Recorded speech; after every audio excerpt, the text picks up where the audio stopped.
I'm going to show you how to create a simple glass tumbler and sublimate it into a color-changing masterpiece. This is where science meets creativity. Let's get started. Hey everybody, this is Elizabeth Quest, and today's video will show you step by step on how to sublimate a glass tumbler from creating the design, printing it out, wrapping this. I have no idea how this will turn out, but we're gonna find out together. This is the first time I'm gonna be creating something out of glass. To tell the truth, I'm kind of nervous, but no matter what, we'll find out together. And we will find out if it was a great thing or a big fat failure. For the purpose of this video, I actually had pre-made this design, but I'm going to show you, basically recreate the process on how I did this. The place that I actually create my designs are in Canva. This is my go-to place to design anything and everything. In order for me to create the design, I had to measure the tumbler, the circumference of it, and the width of it, or the height. So the width and the height. And once I measure it, it actually is 9.5 by 5. In order for us to create a design so it comes out great and perfect, what I did is create a new design on Canva. When I did that, I actually click on custom size. And then I changed the units to inches, and then I put 9.5 by 5. And it creates the design and gives you the correct size so that you can design it correctly, and whenever you're gonna print it out, it prints out correctly and ready to be cut and wrapped. So since I already have my design, we're gonna go back to my original one. And basically this right here, I actually created the fairy with a ChatGPT. I put in the prompts and gave me this visual. I have the pro version of ChatGPT. You don't have to get it, but I thought it actually helps me a lot with creating me visual examples for me to create things like this. So basically, when I go to ChatGPT, I ask, can you create me a fairy baby alive looking one, or something like that? So it will generate me a design that I want.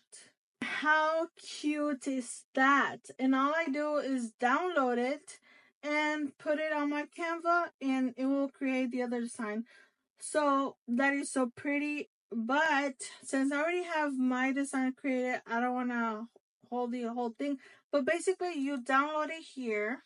Once it's downloaded, you go to here to Canva, and you're gonna go to uploads, upload files, and then you're gonna go to the downloadable one. You open it, and it's right here. But like I said, since I already have my own design, I decided to stay with this for the purpose of this video. And basically this is my name, Elizabeth Quest, and basically I did a text box right here, created a text box, I put my name, and then I moved it to 90 degrees. Well, it shows right here. And then I made it big like so, and place it right there.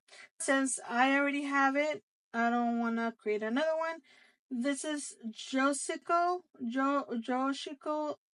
font, and the color is light pink, and I added an effect, which is you can see it right here. This is the effect. I changed the color so it could be the outer of the letters. So that will create the outer letter effect of my name right here. And then I went to get those flowers right here. I went to effects over here in the element over here, and then I just put flowers. I looked up flowers and I choose whichever I want. I actually have the pro version of Canva, so it gives me way more options, and I think it's really worth it. But you don't have to get the pro version. You can get the free ones. You just gonna limit your designs on it. So basically, I arrange all the pictures, designs here around here. And basically, when I get it out, if you want to send back a design, all you have to do is position, you send backwards, and it's going to go under the picture. But since I want it in the front, you go forward, and it's going to move it forward. And you can play around whenever you have Canva, or if you're using Canva, you can play around, and that's basically what I did. So now that we have our simple but yet cute design, we're gonna download it so we can put it on our Word, which I already have done, but I'm gonna show you the process either way. So you're gonna go down, you're gonna go to share, you're gonna download, and then you're gonna go all the way here, down here, and then you're gonna download it. Once it's downloaded, then we're gonna go on to the next step, which is going to a Microsoft Word document. You can actually do it on the online version. I don't like the online version, so I'll just use my regular docs. So basically, I have downloaded it here, but let me demonstrate how to put it back on the sheet.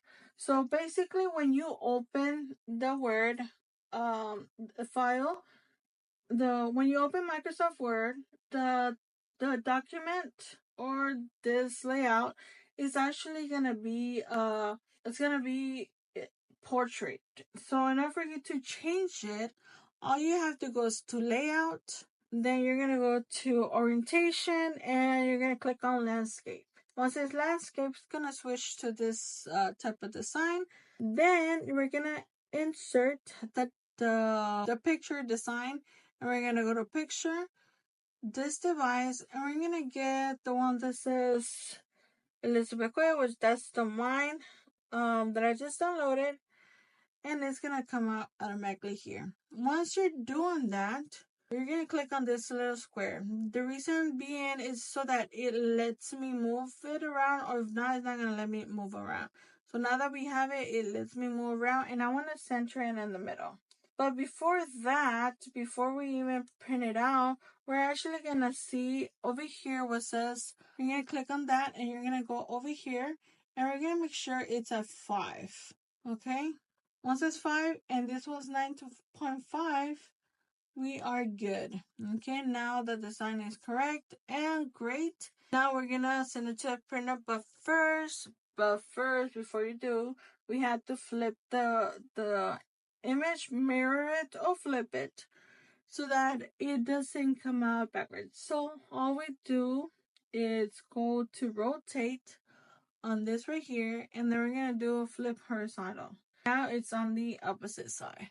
All right. So now that we have that, we're actually gonna send it to the printer. So in order for us to do, basically we'll go to File, and then we're gonna File Print, and then we're gonna do the print properties. And we're gonna go type of paper. It's gonna be matte, photo paper matte. If you don't do that, it's gonna come out weird for some reason. It always comes out with lines and stuff. So now we do that, we get okay, and now we're gonna go ahead and print. We're gonna cut our paper so we can wrap our design, and we're gonna try to cut it as precise as possible.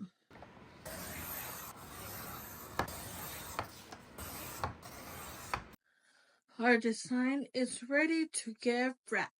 Wrap our design, but first we're gonna clean it with alcohol so any smudges or oils come through here, doesn't mess up the design. So hold it like this. just rub it all around and use a napkin to rub it. Now that we have done that, we now gonna wrap our design like so. You'll see it's like right there. Okay. All we do is use heat resistant tape and then we tie it up.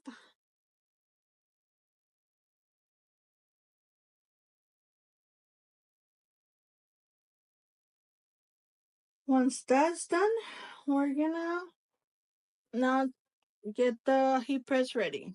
360, 80 seconds. Set it. Okay, now our temperature is set 360 and at 80. We're gonna place it here. I'm gonna do start. Will it work? Will it sublimate correctly? Or will it be a total disaster? I don't know. We shall find out in 50 seconds. Alright, let's open this up and we shall see our results. And there you have it, a full sublimated glass tumbler that changes actually color. Let me show you. This is actually when the water is cold. But what if the water is hot? Well, I'm not 100% sure that it made any difference. This is when the water is hot. Can you tell?